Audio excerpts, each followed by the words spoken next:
Hi dudes! ടെക്കിനോട് ഒരു പുതിയ വീഡിയോയ്ക്ക് എല്ലാവർക്കും ഒരിക്കൽ കൂടി സ്വാഗതം. നമ്മളിപ്പോൾ വന്നിരിക്കുന്നത് ഒരു അൺബോക്സിംഗ് വീഡിയോ ആയിട്ടാണ്. നമ്മൾ അൺബോക്സ് ചെയ്യാൻ പോകുന്നത് ഒരു ഗെയിമിംഗ് ലാപ്ടോപ്പാണ്. HP-യുടെ Pavilion Ryzen 5 എന്നുള്ള ഒരു അടിപൊളി ഗെയിമിംഗ് ലാപ്ടോപ്പിൻ്റെ അൺബോക്സിംഗ് ആൻഡ് ഫസ്റ്റ് ഇംപ്രഷൻ ആണ് ഇന്നത്തെ വീഡിയോ. ഇതുവരെയായിട്ട് സബ്സ്ക്രൈബ് ചെയ്ത് ആരെങ്കിലും വീഡിയോ കാണണമെങ്കിൽ തീർച്ചയായിട്ടും സബ്സ്ക്രൈബ് ചെയ്യുക, സപ്പോർട്ട് ചെയ്യുക. അപ്പോൾ ഒട്ടും സമയം കളയണ്ട, let's do it. Yes, out of the box നമുക്ക് കിട്ടുന്നത് ഈ ലാപ്പും അതുപോലെ തന്നെ ഒരു ചാർജറും കൂടിയാണ്. ഒരു 150 വാട്ടിൻ്റെ ഒരു ഫാസ്റ്റ് ചാർജറാണ് പ്രൊവൈഡ് ചെയ്യണേ. കാണാൻ തന്നെ നല്ല ലുക്കായിട്ടുണ്ട്. ഒരു പവർ ബാങ്കിൻ്റെ ഫീലൊക്കെ വരുന്നുണ്ട്. HP എന്ന് എഴുതിയിട്ടുണ്ട്. ഇതാണ് നമുക്ക് കിട്ടണേ. അപ്പോൾ നമ്മുടെ ലാപ്പാണ് ഇരിക്കുന്നത്. ഇതാണ് HP Pavilion Ryzen 5. നമുക്കിതിൻ്റെ ഈ പാഡ്സൊക്കെ റിമൂവ് ചെയ്ത് കളയാം. Yes, we can remove. നമുക്കപ്പോൾ ഇതിൻ്റെ പ്ലാസ്റ്റിക് റാപ്പും കൂടി റിമൂവ് ചെയ്തിട്ട് നമുക്ക് ലാപ്പ് ഓപ്പൺ ചെയ്യാം. Yes, this is our lap HP Pavilion Ryzen 5. ഒരു അടിപൊളി ലുക്കിൽ തന്നെയാണ് കേട്ടോ ലാപ്പ് കാണുന്നത്. First of all look is good. ഇപ്പോൾ നമുക്ക് വെയിറ്റിൻ്റെ കേസ് വരുമ്പോൾ ഒരു 2 kilograms വെയിറ്റാണ് ഇതിന് വരുന്നത്. 2.4 സംതിങ് ആണ് വരുന്നത് വെയിറ്റിൻ്റെ കേസിൽ വരുമ്പോൾ. ബിൽഡ് ക്വാളിറ്റി അതുപോലെ തന്നെ ഇതിൻ്റെ ഡിസൈൻ വൈസ് ഒക്കെ നമുക്ക് ചെക്ക് ചെയ്ത് നോക്കാം. ഫസ്റ്റ് ഓഫ് ഓൾ ഡിസൈൻ നോക്കുമ്പോൾ ഇവിടെ ഒരു കാണുന്ന ഈ കളറിൽ പർപ്പിൾ കളർ HP-യുടെ ലോഗോ, ഈ ഒരു കളറിൽ തന്നെയാണ് ബാക്ക് ലൈറ്റ് വരുന്നത്, കീബോർഡ് ലൈറ്റ് വരുന്നത്. ഇവിടെ പെവിലിയോൺ എന്ന് എഴുതിയിട്ടുണ്ട്. പിന്നെ നമ്മളൊരു അടിപൊളി ഡിസൈനാണ്, ഒരു കർവ് ഡിസൈനാണ് വരുന്നത്. കാണുമ്പോൾ തന്നെ ഒരു പ്രീമിയം ലുക്കൊക്കെ തോന്നുന്നുണ്ട്. But body vice build quality നോക്കുമ്പോൾ ഒരു പ്ലാസ്റ്റിക് ആണ് ഫുള്ളി വരുന്നത്. നമുക്കിതിൻ്റെ ബാക്ക് സൈഡിലേക്ക് പോവാം. ബാക്ക് സൈഡ് നോക്കുമ്പോൾ പെവിലിയോൺ എഴുതിയിട്ടുണ്ട്. അതുപോലെ തന്നെ ഇവിടെ 2 ഫാനാണ് പ്രൊവൈഡ് ചെയ്യണേ. നല്ലൊരു കൂളിംഗ് സിസ്റ്റം അപ്പോൾ കിട്ടുമായിരിക്കും. അപ്പോൾ ഹീറ്റ് ഇഷ്യൂസ് ഒന്നും അത്ര വരാൻ വഴിയില്ല. നമുക്ക് അപ്പോൾ ഇതിൻ്റെ പോർട്സ് ആൻഡ് ബട്ടൺസിലേക്ക് കിടക്കാം. ഫസ്റ്റ് ഓഫ് ഓൾ നമുക്ക് നോക്കുമ്പോൾ ഒരു HDMI പോർട്ടാണ് വരുന്നത്. അതുപോലെ തന്നെ USB 3.0 Ethernet port along with 2 LED ഇൻഡിക്കേറ്ററും കൂടി വരുന്നുണ്ട്. അതോടൊപ്പം ഒരു USB Type-C 3.1, ഒരു 3.5 ഹെഡ് ജാഗും അതുപോലെ തന്നെ ഒരു ഫുൾ സൈസ് SD സ്ലോട്ടും കൂടി ഇവിടെ പ്രൊവൈഡ് ചെയ്യുന്നുണ്ട്. ഇത്ര കേസസാണ് ഈ സൈഡിൽ പോർട്സ് ആൻഡ് ബട്ടൺസിലേക്ക് വരുമ്പോൾ. നമുക്ക് ഇതിൻ്റെ ഫ്രണ്ട് സൈഡിലേക്ക് വരുമ്പോൾ ഇവിടെ ക്ലീൻ ആയിട്ടാണ് ചെയ്തേക്കണേ. ഒരു പോർട്സ് ബട്ടൺസ് ഐറ്റംസ് ഒന്നും വരുന്നില്ല. നമുക്ക് ഈ സൈഡിലേക്ക് വരുമ്പോൾ ഇവിടെ വരുന്നത് ഒരു ചാർജിങ് പോർട്ടും അതുപോലെ തന്നെ LED ഇൻഡിക്കേറ്റർ വരുന്നുണ്ട്. കൂടെ USB 2.0 സ്ലോട്ടും കൂടിയാണ് ഇവിടെ വരുന്നത്. ഈ LED ലൈറ്റിൻ്റെ പ്രത്യേകത എന്ന് പറയുമ്പോൾ ഫസ്റ്റ് ഓഫ് ഓൾ ചാർജ് ചെയ്യുമ്പോൾ യെല്ലോ ആയിരിക്കും. അപ്പോൾ നമ്മൾ ഫുൾ ചാർജ് ചെയ്ത് കഴിഞ്ഞ് കഴിഞ്ഞാൽ അത് ഗ്രീൻ ലൈറ്റ് ആയിരിക്കും. ഫുൾ ചാർജിങ് കഴിയുമ്പോൾ ഗ്രീൻ ആയിരിക്കും. ഇത്ര കേസസാണ് വരുന്നത് പോർട്സിൻ്റെ കേസിൽ. ബാക്ക് സൈഡിലേക്ക് നമുക്ക് നോക്കുമ്പോൾ ഇവിടെ നല്ലൊരു എയർ വിൻഡ് ഇവർ പ്രൊവൈഡ് ചെയ്യുന്നുണ്ട്.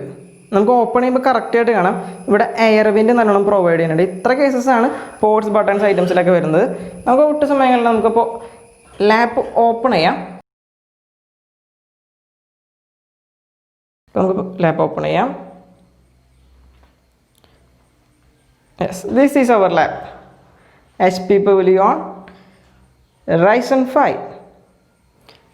ലാപ്പ് ഓപ്പൺ ചെയ്ത് കഴിയുമ്പോൾ തന്നെ ഫസ്റ്റ് ഓഫ് ഓൾ നമുക്ക് ഇതിൻ്റെ സ്പീക്കറാണ് ഹൈലൈറ്റിംഗ് ആയിട്ട് എടുത്ത് കാണിക്കുന്നത്. ഒരു 3D ഡിസൈനിൽ അടിപൊളി പ്രീമിയം ലുക്കായിട്ട് തന്നെ വന്നേക്കണേ. സ്പീക്കറിൻ്റെ കേസ് വരുമ്പോൾ നല്ല ലുക്കായിട്ടില്ലേ? നിങ്ങൾക്ക് ഇഷ്ടപ്പെട്ടുണ്ടെങ്കിൽ തീർച്ചയായിട്ടും ഇപ്പോൾ തന്നെ അത് കമൻറ്റ് സെക്ഷനിൽ കമൻറ്റ് ചെയ്യുക, അതുപോലെ തന്നെ ലൈക്ക് ചെയ്യുക. പിന്നെ നമുക്ക് ഇതിൻ്റെ ഡിസൈൻ വൈസ് നോക്കുമ്പോൾ ലാപ്പ് കാണുമ്പോൾ ശരിക്കും പറഞ്ഞു കഴിഞ്ഞാൽ ഒരു TV-യിൽ ഒരു കീബോർഡ് മൗണ്ട് ചെയ്തൊരു ഫീലാണ് വരുന്നത്. ഡിസൈൻ അടിപൊളി ഡിസൈൻ ആയിട്ടുണ്ട്. ഇവിടെ ഒരു വെബ് ക്യാം പ്രൊവൈഡ് ചെയ്യുന്നുണ്ട്. ഇത്ര കേസസാണ് വരുന്നത്. ബിൽഡ് ക്വാളിറ്റിയുടെ കേസ് പറയുകയാണെങ്കിൽ പ്ലാസ്റ്റിക് ആണ് ബിൽഡ് ക്വാളിറ്റി, നേരത്തെ ഞാൻ പറഞ്ഞു. അപ്പോൾ ഡിസൈൻ ബിൽഡ് ക്വാളിറ്റിയുടെ കേസ് ഇത്രയാണ് എനിക്ക് മെയിനായിട്ട് പറയാനായിട്ടുള്ളത്. നമുക്കിനി നമ്മുടെ ലാപ്പ് ഓൺ ആക്കാം. അപ്പോൾ എന്തോരം ടൈം എടുക്കേണ്ടതെന്നും കൂടി നമുക്ക് ചെക്ക് ചെയ്ത് നോക്കണം. യെസ്, അപ്പോൾ ആ ലൈറ്റ് കാണാനായിട്ട് നല്ലൊരു ലുക്കായിട്ടുണ്ട് കേട്ടോ. ആ കീബോർഡിൻ്റെ ബാക്ക്ഗ്രൗണ്ടിലുള്ള ലൈറ്റ് അടിപൊളിയായിട്ടുണ്ട്. HP-യുടെ ലോഗോ പെട്ടെന്ന് തന്നെ വന്നു. ഇതൊരു 8GB RAM വേരിയൻ്റ് ആണ്. അതുപോലെ തന്നെ ഇതിന് വരുന്ന SSD മോഡലല്ല, HDD മോഡലാണ്. അത്യാവശ്യം ഫാസ്റ്റ് തന്നെ വന്നു. ഏകദേശം ഒരു 18 സെക്കൻഡ് എടുത്തിട്ടുള്ളൂ. കാണുമോയെന്ന് അറിയില്ല, ഒരു മിനിറ്റ്. ഓക്കെ, 18 സെക്കൻഡാണ് ഓൺ ആവാനായിട്ട് എടുത്തത്. നമുക്കിപ്പോൾ ഇതിൻ്റെ ഡിസ്പ്ലേ സെക്ഷൻസ് നോക്കാം. ഒരു 15.6 inch full HD LED back light display ആണ് ഇതിന് വരുന്നത്. ഇത്ര കേസസാണ് ഡിസ്പ്ലേ വരുന്നത്. ഡിസ്പ്ലേ എനിക്ക് നോക്കുമ്പോൾ മൊത്തത്തിലേക്ക് ഭയങ്കര ഇഷ്ടപ്പെട്ടു. നല്ലൊരു ഡിസ്പ്ലേ തന്നെയാണ് പ്രൊവൈഡ് ചെയ്തേക്കണേ. ആ വ്യൂയിങ് ആംഗിളിലൊക്കെ നോക്കുമ്പോഴും വലിയ സീനും തോന്നില്ല. നൈസ് കളേഴ്സൊക്കെ ബ്രൈറ്റ് ആയിട്ട് തന്നെ കാണുന്നുണ്ട്. അപ്പോൾ ഡിസ്പ്ലേ കേസിൽ എനിക്ക് ഭയങ്കരമായിട്ട് സാറ്റിസ്ഫൈഡ് ആണ്. നമുക്കപ്പോൾ ഈ ലാപ്പിൻ്റെ സ്പെസിഫിക്കേഷൻസ് ഒന്ന് നോക്കി നോക്കാം. പ്രോപ്പർട്ടീസ് എടുക്കാം. ഫസ്റ്റ് ഓഫ് ഓൾ ഒരു 8GB RAM ആണ് ഇതിൽ പ്രൊവൈഡ് ചെയ്തേക്കണേ. ഒരു 64 ബിറ്റിൻ്റെ ഒരു ഓപ്പറേറ്റിംഗ് സിസ്റ്റമാണ് വരുന്നത്. പിന്നെ മെയിനായിട്ട് നമുക്ക് നോക്കാവുന്നതിൻ്റെ കേസ് ഇതിൻ്റെ ഗ്രാഫിക്സ് കാർഡാണ്. ഒരു 4GB ഗ്രാഫിക്സ് കാർഡാണ് ഇതിൽ പ്രൊവൈഡ് ചെയ്യണേ. അതുപോലെ തന്നെ Windows 10 ഇതിൽ പ്രൊവൈഡ് ചെയ്യുന്നുണ്ട്. ഇത്ര കേസസാണ് മെയിൻലി പ്രോപ്പർട്ടീസ് നമുക്ക് പറയാനായിട്ടുള്ളത്.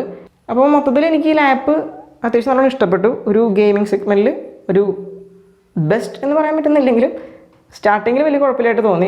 ആ റേറ്റിൽ വലിയ സീനില്ലാത്ത പോലെ തോന്നി. ചെറിയൊരു കാര്യം കൂടി വിട്ടുപോയിട്ടുണ്ടായിരുന്നു. ഇതിൻ്റെ ബാറ്ററി സെക്ഷൻ നമ്മൾ പറഞ്ഞിട്ടുണ്ടായില്ല. ഒരു 52.5 വാട്ട് ലിഥിയം ബാറ്ററി ആണ് ഇതിൽ പ്രൊവൈഡ് ചെയ്യണേ. ഏകദേശം ഒരു 5 മണിക്കൂർ 6 മണിക്കൂറൊക്കെ നമുക്ക് എന്തായാലും ബാറ്ററി ലൈഫ് കിട്ടുന്നതായിരിക്കും. മെയിനായിട്ട് അത്യാവശ്യം നല്ലോണം യൂസ് ചെയ്ത് കഴിഞ്ഞാൽ ഗെയിമിംഗ് എക്സ്പീരിയൻസിലൊക്കെ വരുമ്പോൾ ചാർജ് ചെയ്ത് യൂസ് ചെയ്യുന്നതായിരിക്കും കുറച്ച് ബെറ്റർ ആയിട്ട് എനിക്ക് തോന്നണേ. ഇത്ര കേസസാണ് ബാറ്ററി സെക്ഷനിലൊക്കെ പറയാനായിട്ടുള്ളത്. നമുക്കിപ്പോൾ ഇതിൻ്റെ ഓഡിയോ ആൻഡ് വീഡിയോ ക്വാളിറ്റി ഒന്ന് ചെക്ക് ചെയ്ത് നോക്കിയേക്കാം. അത്ര പെർഫെക്റ്റ് ആയിരിക്കില്ല നമ്മുടെ കയ്യിൽ, നമ്മൾ വീഡിയോ എടുക്കുകയാണല്ലോ. അപ്പോൾ അത്രയും ഞങ്ങൾ വിചാരിക്കരുത്. എന്നാലും ടെസ്റ്റ് അടിച്ച് നോക്കി നോക്കാം.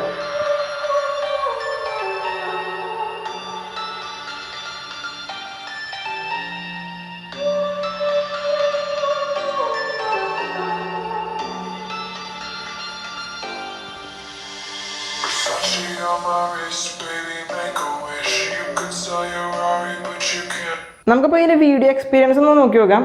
അത്ര പെർഫെക്റ്റ് ആയിട്ട് നമ്മുടെ ഫോണിൽ എടുക്കുമ്പോൾ വരില്ല, പക്ഷെ എന്നാലും നിങ്ങളൊന്ന് നോക്കി നോക്കുക.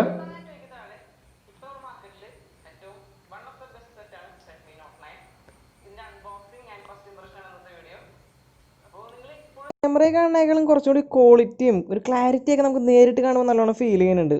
Nice, pretty good. അപ്പോൾ ഇതാണ് നമ്മുടെ HP-യുടെ Pavilion Ryzen 5 എന്നുള്ള ലാപ്പ് വരുന്നത്. നിങ്ങൾക്ക് ഈ വീഡിയോ ഇഷ്ടമാണെങ്കിൽ തീർച്ചയായിട്ടും ലൈക്ക് ചെയ്യുക, ഷെയർ ചെയ്യുക, സബ്സ്ക്രൈബ് ചെയ്യുക, സപ്പോർട്ട് ചെയ്യുക. അപ്പോൾ എൻ്റെ അഭിപ്രായം ഞാൻ പറയുകയാണ്, നമ്മുടെ ഫസ്റ്റ് ഇംപ്രഷൻ ഞാൻ പറയുകയാണ്. ഈ ലാപ്പ് അത്യാവശ്യം കുഴപ്പമില്ലാത്ത ലാപ്പായിട്ടാണ് എനിക്ക് തോന്നിയത്. ഇതിൻ്റെ പ്രൈസ് റേഞ്ച് വരുന്നത് 55,000 ബിലോ ആയിട്ടാണ്. ഏകദേശം 54,500 റുപ്പീസാണ് ഏകദേശം വരുന്നത് നമ്മുടെ HP-യുടെ ലാപ്പിന് വരുന്നത്. അപ്പോൾ നിങ്ങൾക്ക് ഇതിൻ്റെ ലിങ്ക് ഡിസ്ക്രിപ്ഷനിൽ ഉണ്ടാവും. അതുപോലെ തന്നെ മേടിക്കാനുള്ള ലിങ്ക് നമ്മുടെ കമൻറ്റ് ബോക്സിൽ ഫസ്റ്റ് തന്നെ കമൻറ്റ് ചെയ്തിട്ടുണ്ടാവും. അപ്പോൾ എനിക്ക് മൊത്തത്തിൽ ഒരു ഗെയിമിംഗ് പെർഫോമൻസ് അത്യാവശ്യം തരുന്ന ഒരു ലാപ്പായിട്ട് എനിക്ക് നല്ലോണം തോന്നി. ഹീറ്റ് ഇഷ്യൂസ് ഒന്നും വരാൻ വഴിയില്ല. റാമൊക്കെ അപ്ഗ്രേഡബിൾ ആണ്, നമുക്ക് അപ്ഗ്രേഡ് ചെയ്യാൻ പറ്റും. അതൊരു വലിയ ഫീച്ചറാണ്, നേരത്തെ പറഞ്ഞിട്ടില്ല. അപ്പോൾ റാം ആയാലും ഇതിൽ SSD നമുക്ക് ഇൻസേർട്ട് ചെയ്യാനായാലും സാധിക്കും. അപ്പോൾ അങ്ങനെ പ്രശ്നങ്ങൾ ഇഷ്യൂസ് ഒന്നും ഇല്ല. മൊത്തത്തിലേക്ക് ഇപ്പോൾ ഇഷ്ടമായി. അപ്പോൾ നിങ്ങൾ വീഡിയോ ഇഷ്ടമായി തീർച്ചയായിട്ടും ലൈക്ക് ചെയ്യുക, ഷെയർ ചെയ്യുക, സബ്സ്ക്രൈബ് ചെയ്യുക, സപ്പോർട്ട് ചെയ്യുക. അപ്പോൾ അടുത്തൊരു വീഡിയോ എഴുതുന്നത് bye bye, signing off, Tata.